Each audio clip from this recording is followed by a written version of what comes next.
হাসরে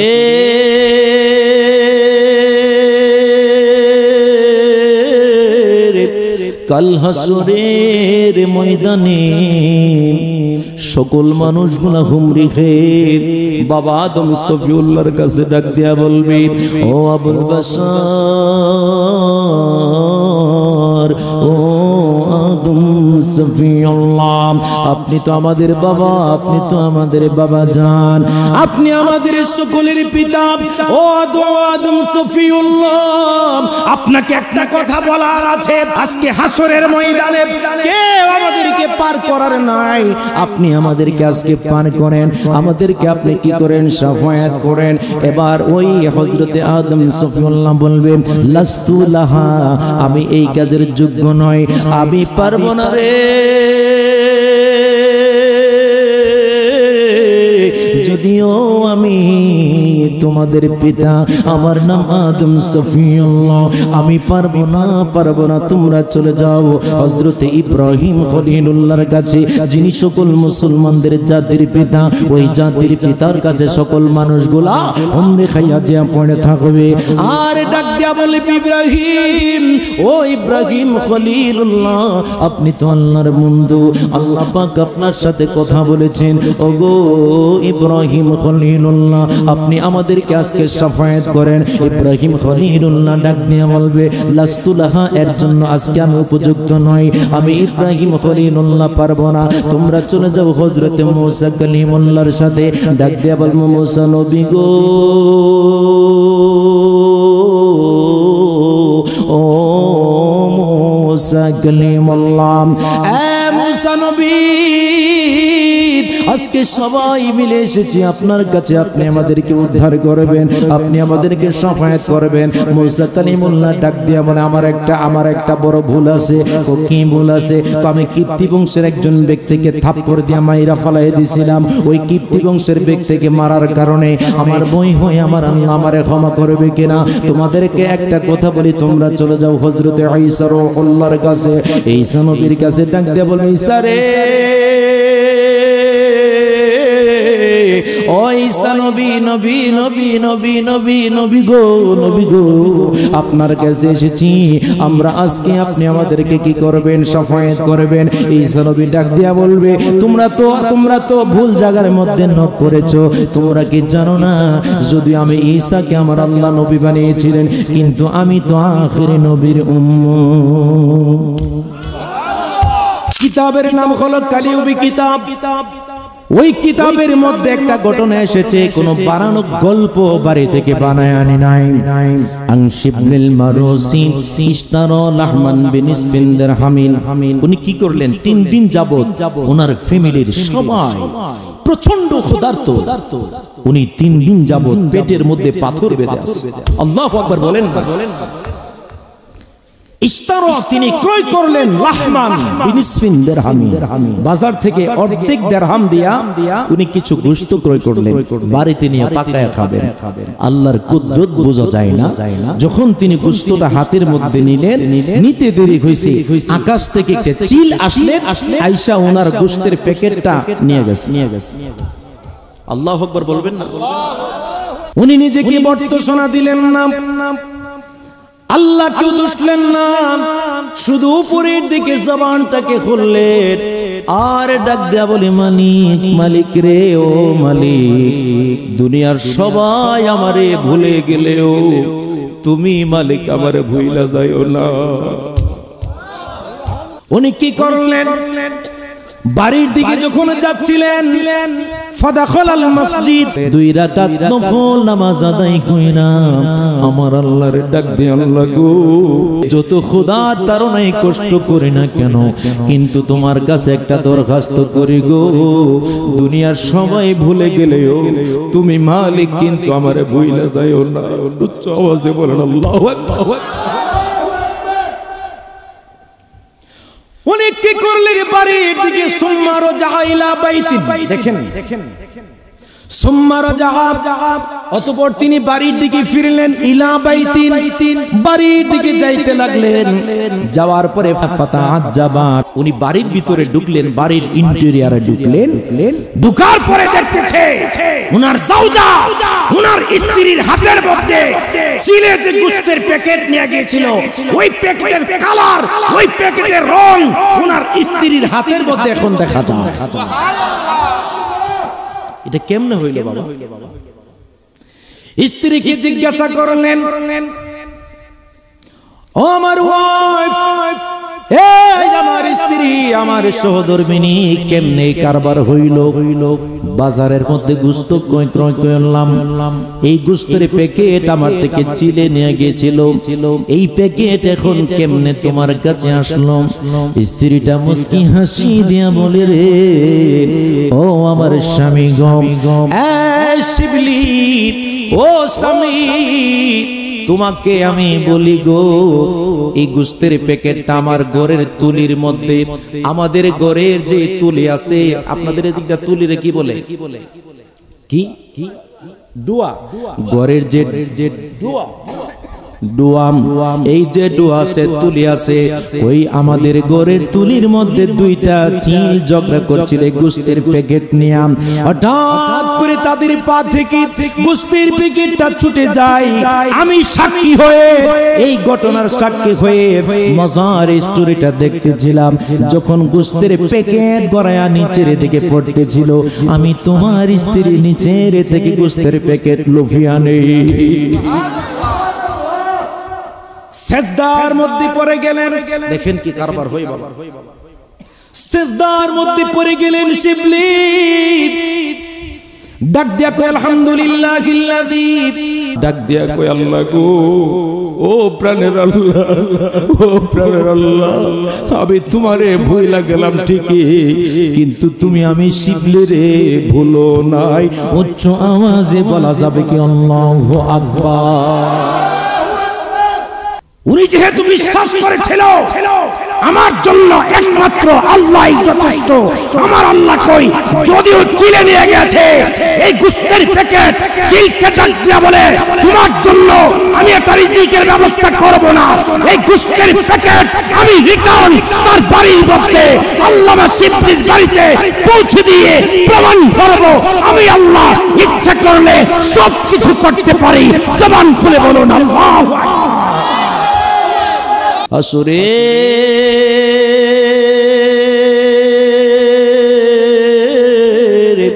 কাল হাসরের ময়দানে সকল মানুষগুলা হুমরি খেয়ে বাবা আদম সফিউল্লাহর কাছে ডাক দিয়া বলবি, ও আবুল বাশার,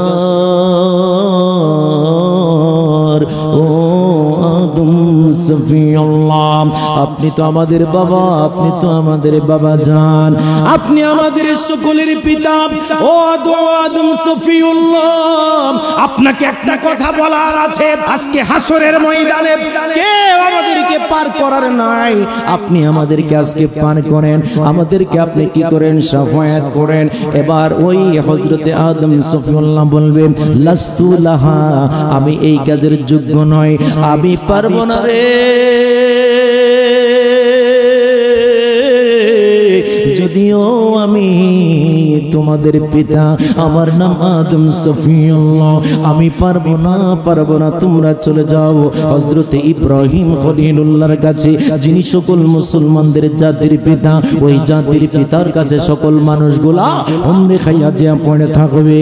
আর ডাক দিয়া বলে, ইব্রাহিম, ও ইব্রাহিম খলিলুল্লাহ, আপনি তো আল্লাহর বন্ধু, আল্লাহ পাক আপনার সাথে কথা বলেছেন, ওগো ইব্রাহিম খলিলুল্লাহ, আপনি আমাদেরকে আজকে শাফায়াত করেন। ইব্রাহিম খলিলুল্লাহ ডাক দিয়ে বলবে, লাস্তু লাহা, এর জন্য আজকে আমি উপযুক্ত নই, আমি ইব্রাহিম খলিলুল্লাহ পারবো না, তোমরা চলে যাও হযরতে মূসা কালিমুল্লাহর সাথে। ডাক দিয়ে বলবো, মূসা নবী গো, ও মূসা কালিমুল্লাহ, এ মূসা নবী, আজকে সবাই মিলে এসেছি আপনার কাছে, আপনি আমাদেরকে উদ্ধার করবেন, আপনি আমাদেরকে শাফায়াত করবেন। মুসা কালিমুল্লাহ ডাক দিয়া বলে আমার একটা বড় ভুল আছে। ও কি ভুল আছে? আমি কিপ্তি বংশের একজন ব্যক্তিকে থাপ্পড় দিয়া মাইরা ফালাই দিয়েছিলাম। ওই কিপ্তি বংশের ব্যক্তিকে মারার কারণে আমার বই হয়ে আমার আল্লাহ আমারে ক্ষমা করবে কিনা? তোমাদেরকে একটা কথা বলি, তোমরা চলে যাও হযরতে ঈসা আল্লাহর কাছে। ঈসা নবীর কাছে ডাক দিয়া বলে, ঈসা রে,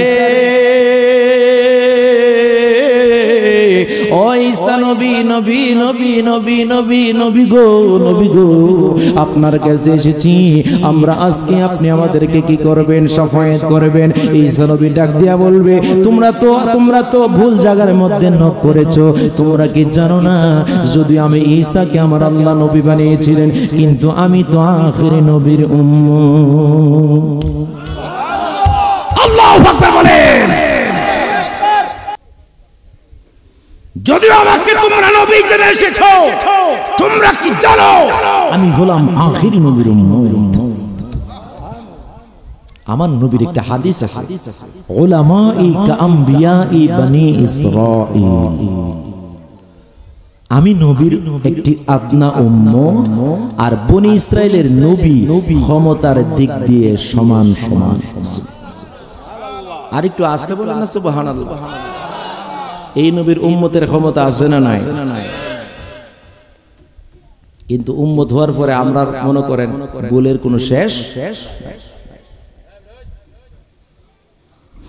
এবার আপনাদেরকে আমি বলি, একটু দরদ নিয়া, ভালোবাসা নিয়া, মহব্বত নিয়া বসেন। আমি আপনাদেরকে মজার কিছু আলোচনা করব। একটা জবান বন্ধ রাখবেন না, একটু ইসমে জাতের জিকির করেন সবাই। লা ইলাহা লা জোরে লা ইলাহা, জোরে জোরে জোরে। ও লা ইলাহা, ও মাশাআল্লাহ লা ইলাহা, ও হাসবি রব্বি জাল্লাল্লাহ, ও মা ফি কলবি গায়রুল্লাহ, নূর মুহাম্মদ সাল্লাল্লাহ, জোরে নূর মুহাম্মদ।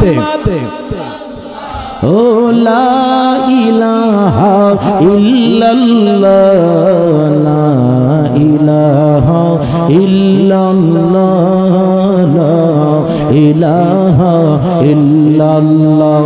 পড়িয়ে ইল্লাল্লাহু ইল্লাল্লাহ ইল্লাল্লাহু ইল্লাল্লাহু ইল্লাল্লাহু ইল্লাল্লাহ ইল্লাল্লাহু ইল্লাল্লাহ, লা ইলাহা ইল্লাল্লাহ, লা ইলাহা ইল্লাল্লাহ, ও লা ইলাহা ইল্লাল্লাহ, লা ইলাহা নাই কোনো মাবুদ আল্লাহ ছাড়া, নাই কোনো মাসুক আল্লাহ ছাড়া, শুধু তুমি ইল্লাল্লাহ, জোরে লা ইলাহা ইল্লাল্লাহু, লা ইলাহা ইল্লাল্লাহু, লা ইলাহা। এই তো হয়ে গেছে। ওহো লা ইলাহা লা ইলাহা ইল্লাল্লাহু মুহাম্মাদুর রাসূলুল্লাহ সাল্লাল্লাহু আলাইহি ওয়াসাল্লাম। চিৎকার বের জবান খুলে বলেন মারহাবা। কিরে বাবা, সাউন্ড এখন বাড়ছে কি বাড়ছে না? ঠিক না? বাড়ছে না? কই নিয়ে রাখছে? এখন ঠিক আছে, বক্সটা দিয়ে বরাবর দিয়ে দিছে। এখন কি ভালো লাগে না খারাপ লাগে? হ্যাঁ, আরে বুঝছেন নি, আমি তো ঠিক জায়গা, তুই মামলা ধরছি। বক্সে একটা নাই, আমি তো বুঝতেছি যে আমি কথা বলতেছি, আমি পুরোপুরি রেসপন্স পাচ্ছি না। এরা বক্স নিয়ে মসজিদের ভিতরে থুই রাখছে। এখন এটা বাইর করে আনা হয়েছে। হুজুর যদি এই বক্স না খুলি ইজ্জত পছন্দ যেত না। মাইক কিন্তু ভালো আছে। মারহাবা বলেন, বলেন। এত আসতে মারহাবা। আবার আছেন বিরিয়ানি নিতে, জবানটা খুলে কোন মারহাবা। জবান খুলে বলুন, আমরা আল্লাহকে চাই কি চাই না? আমরা রাসূলুল্লাহর শাফায়াত চাই কি চাই না? কারা কারা চাই দুই হাত তুলে দেখাই। নারে তাকবীর।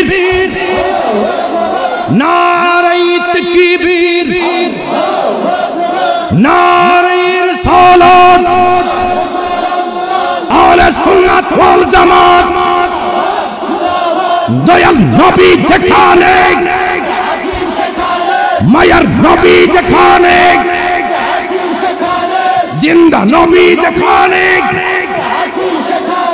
উচ্চ আওয়াজে বলেন মারহাবা মারহাবা খুশি না বেজার আওয়াজ দিয়া বলুন জবান খুলে খুশি না বেজার যাদের জবান আসতে দিব বুঝবো যে আসলে তারা মনে আল্লাহ রাসূলকে বেশি ভালোবাসে না আওয়াজ দিয়ে বলুন রাসূলের প্রেমে জীবন দিতে চাই কি চাই না আমরা বলুন ফিলিস্তিনের পক্ষে আমরা আছি না নাই আমি পোস্টারটা যখন আমার কাছে ইমো দিয়ে পাঠাইলো হোয়াটসঅ্যাপে আমি খেয়াল করেছি এই মসজিদের নাম হচ্ছে বাইতুল আকসা আওয়াজ দিয়ে বলুন ঠিক কিনা আমি মনে মনে ভেবেছি এই মসজিদের নাম বাইতুল আকসা আর বাইতুল মুকাদ্দাসকে নিয়েও গাজার জমিনে ফিলিস্তিনের জমিনে গাজার মানুষদেরকে নির্যাতনের স্টিম রোলার চালিয়ে ইসরায়েলি সৈন্যরা এই সকল বেয়াদবরা আল্লাহর রাসূলের প্রেমিকদেরকে গোলামদেরকে হত্যা করতেছে আওয়াজ দিয়ে বলুন ঠিক কিনা আওয়াজ দিয়ে বলুন ঠিক কিনা হামাসের মুসলমানদেরকে রাফার মুসলমানদেরকে বোমা মেরে নৃশংসভাবে হত্যা করছে আমরা মুসলমান হিসাবে এর প্রতিবাদ করতে চাই কি চাই না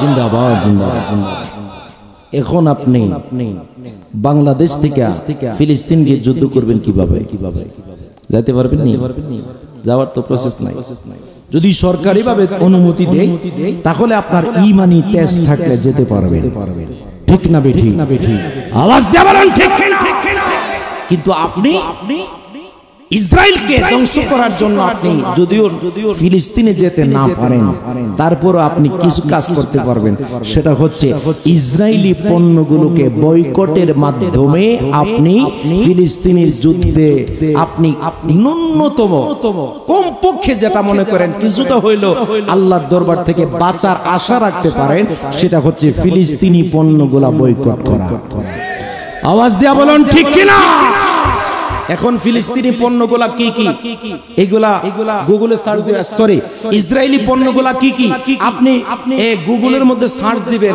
দেখবেন ইসরায়েলি পণ্যগুলা অধিকাংশ পণ্য আমাদের বাংলাদেশে বিক্রি হয় কি হয় না এই যে কোকা কোলা এটা কি ইসরায়েলি পণ্য 7 আপ ইসরায়েলি পণ্য স্প্রাইট ইসরায়েলি পণ্য এইভাবে করে প্রায় আমি দেখছি 100 পণ্যের উপরে ভাইজান 100 পণ্যের উপরে শুধু ইসরায়েলি পণ্য আছে এই পণ্যগুলোর বিপরীতে অল্টারনেটিভ বিকল্প হিসাবে বাংলাদেশি অনেক পণ্য আছে আপনি বাংলাদেশি পণ্যগুলো ব্যবহার করলে টাকা দিয়ে ব্যবহার করবেন একদিকে নিজের দেশ সচল হলো নিজের দেশ শক্তিশালী হলো আরেক দিক থেকে আপনি ইসরায়েলিদেরকে টাকাটা দিলেন না যার কারণে আপনি ফিলিস্তিনিদের পক্ষে কিছুটা হলেও আপনি কি করলেন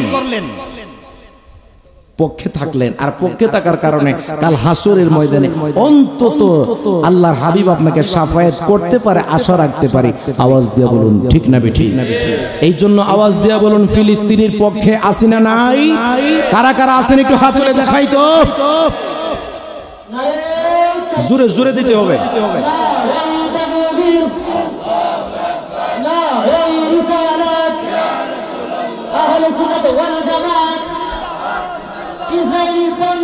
বয়কট বয়কট ইসরায়েলি পণ্য তুমি কে আমি কে ফিলিস্তিন তুমি কে আমি কে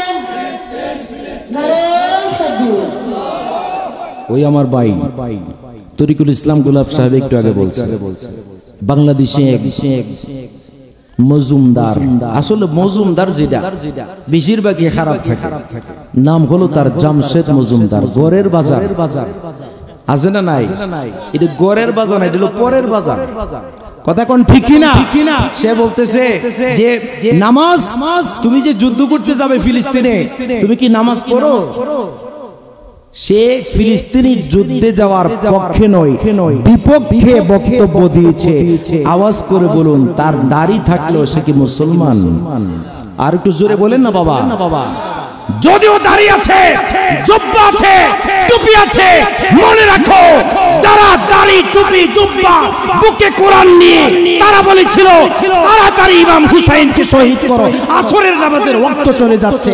আওয়াজ করে বলুন ঠিক না বেঠে? তাহলে বোঝা যায় দাড়ি টুপি জুব্বা থাকলে ইমানদারের পরিচয় বহন করে। জোরে বলেন করে না। তারা কোন মুসলমান? যেই মুসলমান ইমাম হুসাইনের গলার মধ্যে ছুরি চালিয়েছে। আল্লাহু আকবার। আমার এত খারাপ লাগে যে তারা কেমন মুসলমান। সেই ইমাম হুসাইনের কথা ১৫০০ বছরের পরে এখনো চলে কি চলে না? আপনার আওয়াজ দিয়ে বলুন, বর্তমান জামানার মধ্যে এই ইয়াজিদ নাম বাংলাদেশে কেউ আসেনি? ইয়াজিদ নাম আসেনি? ইয়াজিদ কেন নাই? কারণ ইয়াজিদ হচ্ছে অভিশপ্ত। ভাইজান খেয়াল করেন, ইয়াজিদ কি অভিশপ্ত। ইয়াজিদের নামে কোনো নাম নাই, কিন্তু ইমাম হুসাইনের নামে অসংখ্য নাম আছে না? আওয়াজ দেয়া বলুন আছে না নাই? তাহলে বোঝা যায় ইমাম হুসাইন হক ছিলেন। কি ছিলেন? কিন্তু কিছু জানোয়ার নামদারি কিছু জানোয়ার যারা ইমাম হুসাইনকে কাল হাসরের ময়দানে ইমাম হুসাইনের কাঠগড়ার মধ্যে দাঁড়িয়ে যাবে, তারা বলে ইমাম হুসাইন নাকি দোষী ছিলেন। ইয়াজিদ নাকি দোষী ছিলেন না, ইয়াজিদ নাকি অনেক ভালো লোক ছিলেন। জোরে কোন নাউজুবিল্লাহ। তাদের বক্তব্য শোনা যাবে, আওয়াজ দিয়া বলুন তাদের বক্তব্য শুনবেন। তাদের বক্তব্য শুনলে ঈমান তালাক হয়ে যাবে, মনে রাখেন। কি কষ্ট পাইতেছেন নাকি? বলছি ঈমান তান্ত্রিক কথা বলা দরকার বাবা। আপনি মনে করতেছেন ফেসবুকে ইউটিউবে বড় বড় শায়েখদের আলোচনা শুনে শায়েখের প্রেমে বিভোর হয়ে গেছেন। শায়েখ এত সুন্দর কথা বলে, আমার আল্লাহর হাবিব বলে ওয়ালা তারাকিহিম, তাদের কোরআন তেলাওয়াত এত সুমধুর হবে, কিন্তু ওয়ালা তারাকিহিম, তাদের কোরআন তেলাওয়াত গলার নিচে ঢুকবে না। তাদের কথা শুনে পাগল হয়ে যায় না মিয়া। তারা আবার নামাজ পড়ে এখানে হাত দেই, পাও দুইটা সরাইয়া রাখে উত্তর কোনা, আর কই দক্ষিণ দিকে দুই দিকে সরাই রাখে। একটা বেশি গেলাম কিরে এইভাবে ফাও সরাই নামাজ পড়তে, হুজুর শয়তান ঢুকতো না? আমারও কইতেছে শয়তান বেলে ঢুকবো, শয়তান ঢুকবো তো। আমি কিছু শয়তান যদি ঢুকে এইভাবে সরাইছো, একজনের পাওয়ার লগে আরেকজনের পাও এইভাবে টাইট করে লাগাই রাখছো, এইভাবে পাও টাইট করে তোমার হুগার তলে দাদি 14 বার শয়তান আইতাছে। ঠিক না বেঠি? আওয়াজ দিয়া করুন ঠিক কিনা? তো এইভাবে মহিলারা নামাজ পড়ে, বুকে হাত দিয়া কারা নামাজ পড়ে? আর জোরে খোনা মিয়া, মহিলারা নামাজ পড়ে বুকে হাত দিয়া। আর তানি বেটি সাজে, বেটিটা মসজিদের মধ্যে গিয়া ফাও সরায়া, মসজিদের মধ্যে এক কাতারের মধ্যে নিবে 100 জন, ফাও সরায়া 50 জন দাঁড়াইছে, শয়তান ঢুকবো আর তলে দা যায় আওয়াজ করতেছে, খবরই নাই। কথা কোন ঠিক কিনা? তাহলে এই সকল নামদারি আহলে হাদিস থেকে সাবধান হওয়া আওয়াজ যেমন দরকার আছে না নাই? ঈমানকে ঠিক রাখবেন। হাসরের ময়দানে আমল কম থাকলেও পার হওয়ার আশা আছে। ঈমান ঠিক নাই, হাজার ইবাদত থাকলেও কোনো লাভ। কথা কোন ঠিক কিনা? আপনারা মনে কষ্ট পাইতেছেন ঠিক না? হুজুরে কিরে কি ওয়াজ শুরু করে দিল? ঈমান আগে তারপরে আমল, ঠিক না বেঠি? একটু জোরে আমার সাথে বলুন আল্লাহুম্মা সাল্লি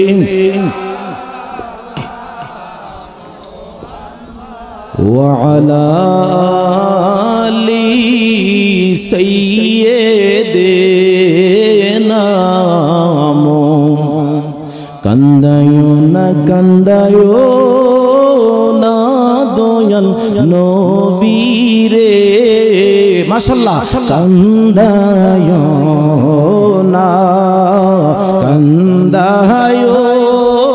না দয়াল নবীরে, কান্দাইলে কাঁদবা হাসরে। আল্লাহুম্মা সাল্লি, মাশাআল্লাহ জবান খুলে, ওয়া আলা আলি।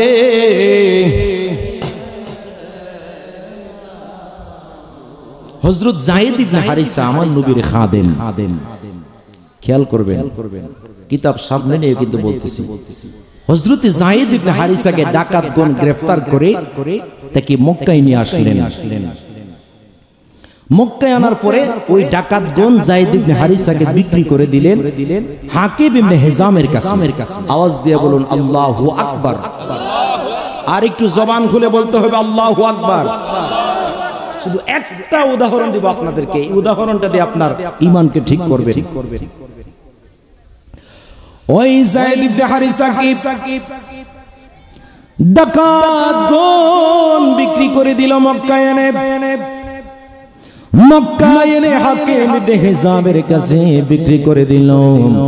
হাকিম ইবনে হিজাম তাকে 400 দিরহামের বিনিময়ে ক্রয় করলেন।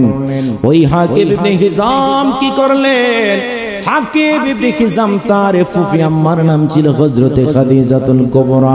উচ্চ আওয়াজ দিয়ে জবানটা খুলে বলুন না সুবহানাল্লাহ। খুব খেয়াল, মনোযোগ। আপন ফুফি আম্মা খাদিজার কাছে ডাক দিয়া বলে, মা ফুফি আম্মা গো, ও আমার ফুফি আম্মা, আপনার কাছে একটা গোলামকে আমি দিতে চাই। যে গোলামকে আমি ক্রয় করলাম ওই গোলামের নাম হলো হারেসা, যায়েদ ইবনে হারেসা। যায়েদকে দিয়ে দিলেন ফুফি আম্মার কাছে। আবার নবী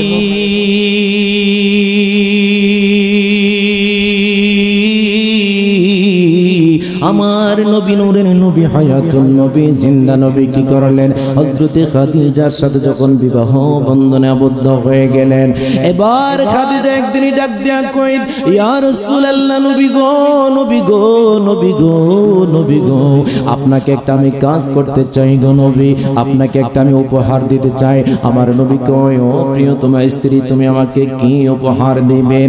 এবার ডাক দিয়া কই, ইয়া রাসূলুল্লাহ, নবী, ও নবী, নবী গো, আপনার কাছে একটি গোলাম আমি দিতে চাই। কি নাম তার? তার নাম হলো যায়েদ ইবনে হারিসা। যায়েদ ইবনে হারিসাকে এবার হযরতে খাদিজা কি করলেন? রাহমাতুল লিল আলামিনকে উপহার দিলেন। আমার নূরের নবী তাকে গ্রহণ করলেন। ছোট্ট যায়েদ ইবনে হারিসা, ছোট্ট মানুষ, তাকে গ্রহণ করার পর একটা কারবার হয়ে গেল। যায়েদ আমার নবীর বেশি খেদমত করতে পারে না।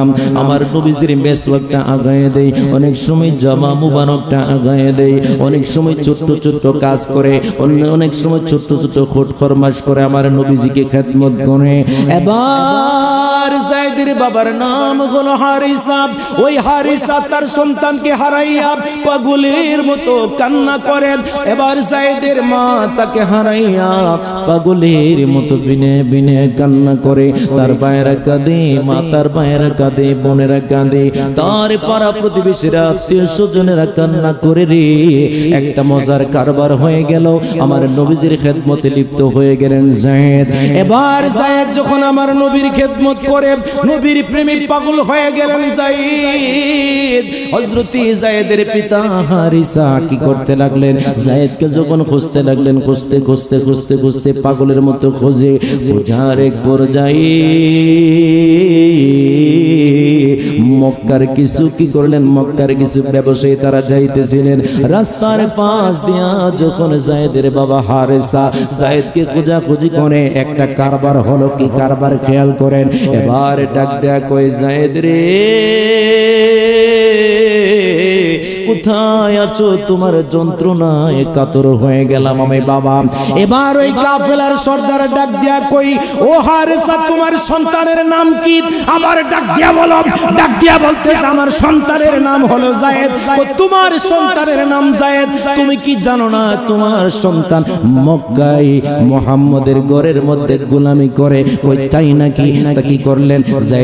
যায়েদের বাবা হারিসা কি করলেন? তার বাবা, ওই যায়েদের বাবা হারিসা তার আপন ভাই কাবকে কি করলেন? আপন ভাই কাবকে লইয়া মক্কায় চলে গেলেন। মক্কায় যাইতে যাইতে যাইতে যাইতে নবীজির দরবারে ডাক দেয়া কই, ইয়া রাসূলুল্লাহ, নবী গো,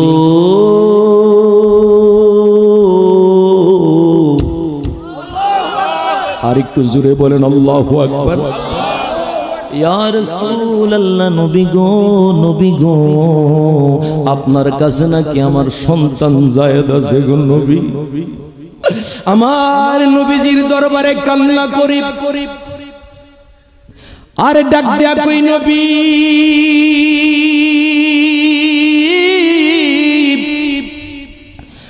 আপনার ঘরে নাকি আমার সন্তান গোলামি করি। এত চমৎকার হাদিস আমার জীবনে আমি কম পড়ছি। হুজুর আমার সন্তানকে আমার সামনে এনে দেন, আপনি যত স্বর্ণ মুদ্রা চান, যত টাকা চান, যত অলংকার চান সব আমি দিব, কিন্তু আপনি কথা দেন আমার সন্তানকে আপনি দিবেন। ইতিমধ্যে কোর্ট থেকে বের হলেন হযরতে যায়েদ। বাবা কি দেখলেন হারে সাকিব, চার চক্ষুর মিল হয়ে গেল। ডাক দেয়া বলে বাবা বাবা বাবা রে। এবার জড়ায় ধরে বাবা সন্তান কান্না করার এক পর্যায়ে যায়েদের চাচার নাম হলো কাব। ওই কাব কি করলো, বাতিজারে দইরা ডাক দেয়া বলে বাতিজারে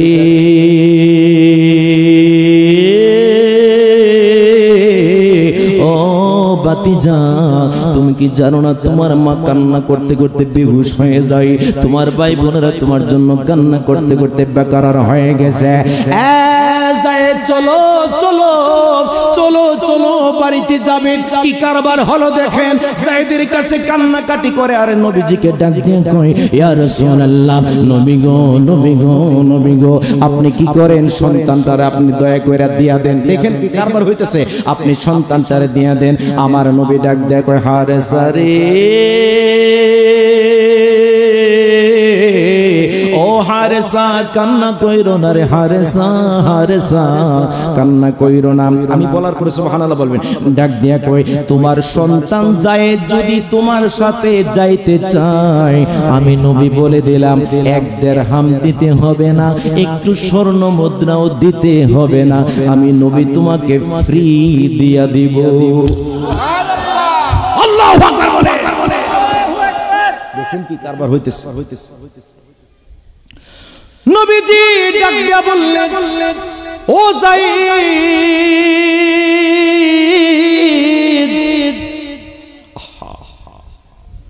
আমি নবী তোমারে আজকে মুক্ত করে দিলাম, আজাদ করে দিলাম।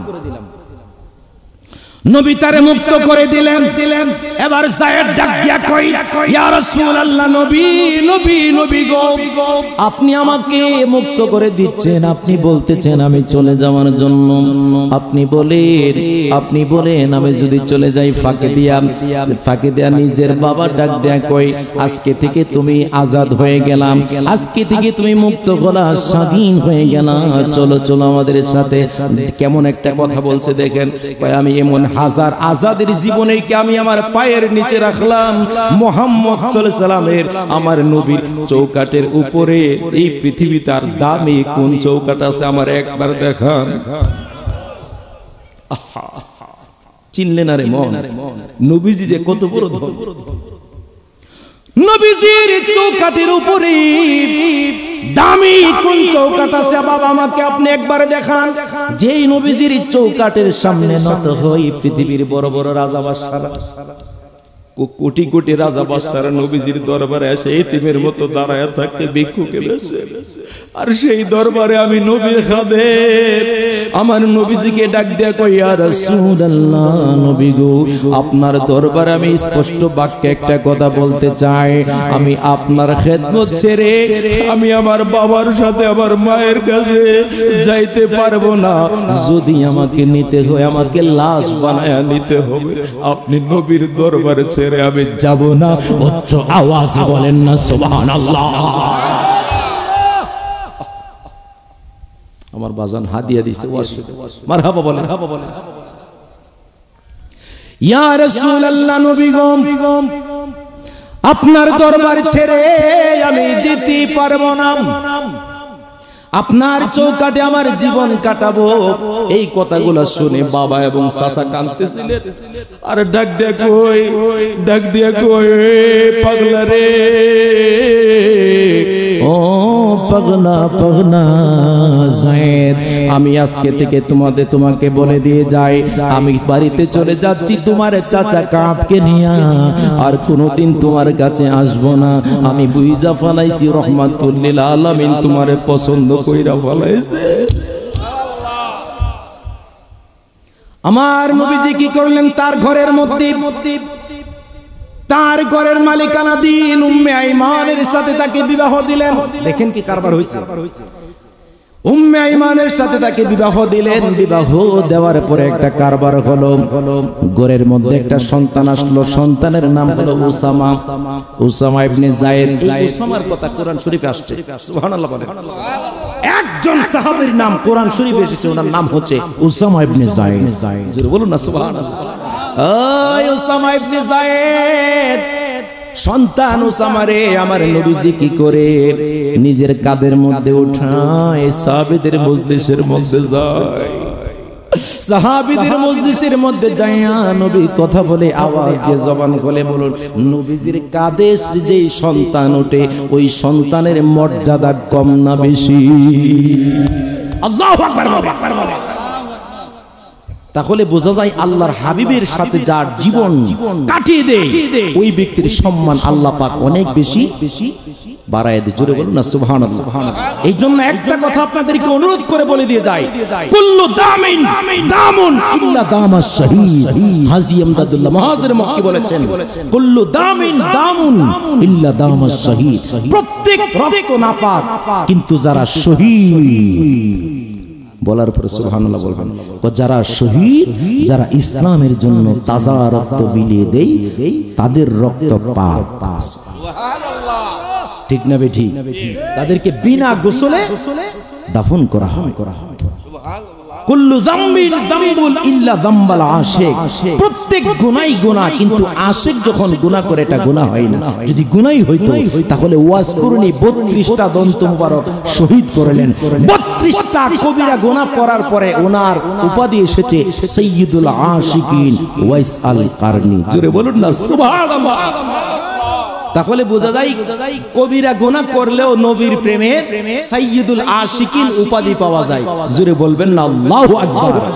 আর একটু জবান খুলে বলুন আল্লাহু আকবার। আজকের মাহফিল আসতে পেরে আমরা খুশি না বেজার? আল্লাহ পাক যেন আমাদের, সবাই বলুন আমিন। আমিন আওয়াজ দিয়ে বলুন, 5 ওয়াক্ত নামাজ চাই কি চাই না? কারা কারা চাই হাত তুলে দেখাই তো।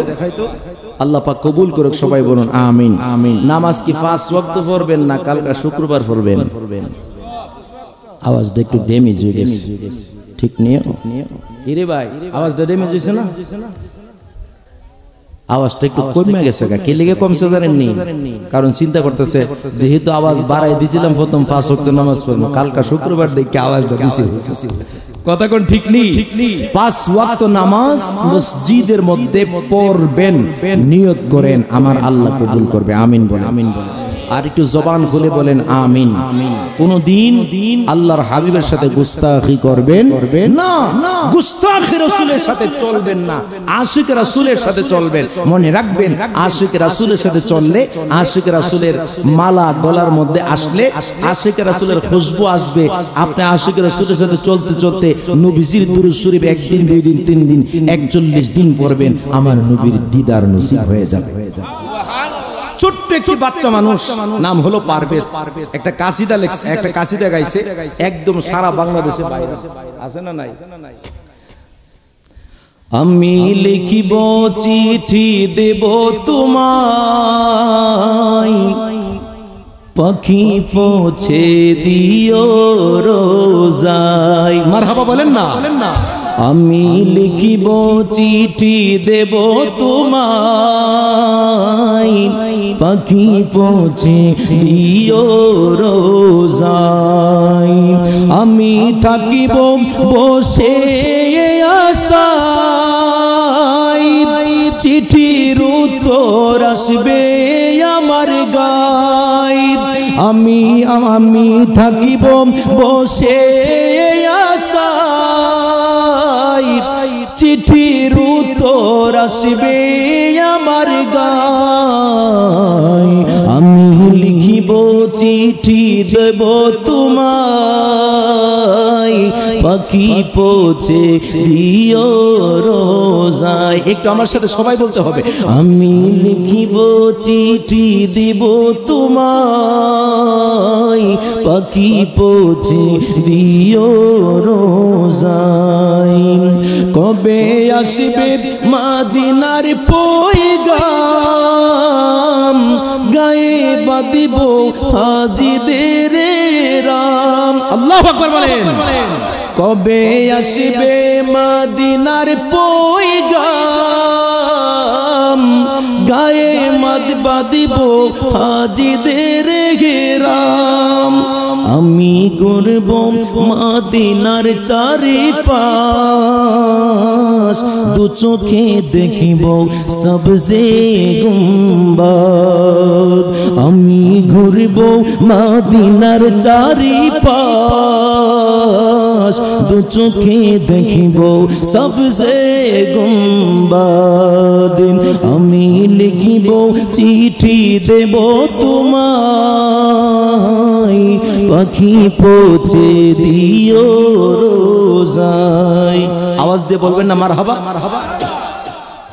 চিঠির উত্তর যদি নাহি পাই, এ জীবন মরণ সবে যে বৃথাই। চিঠির উত্তর যদি নাহি পাই, এ জীবন মরণ সবে যে বৃথাই। যে প্রেমের চাদর ওয়াসি করুণীর গায়, যে প্রেমের চাদর ওয়াসি করুণীর গায়, সে প্রেম নসিব করো গো আমায়। যাদের প্রেম আছে একসাথে আমার সাথে হাতগুলো তুলুন, আমার সাথে সাথে বলেন, আমি লিখি, হাত তুলেন, আল্লাহ হাত তোলেন সবাই। আমি লিখিব চিঠি দেব তোমায়, পাখি পৌঁছে দিও রোজায়। হাত নাড়ান সবাই, হাত নাড়ান। আমি লিখিব চিঠি দেব তোমায়, পাখি পৌঁছে দিও রোজায়। চিঠির উত্তর যদি নাহি পাই, এ জীবন মরণ সবে যে বৃথাই। ঠিক না? চিঠির উত্তর যদি নাহি পাই, এ জীবন মরণ সবে যে বৃথাই।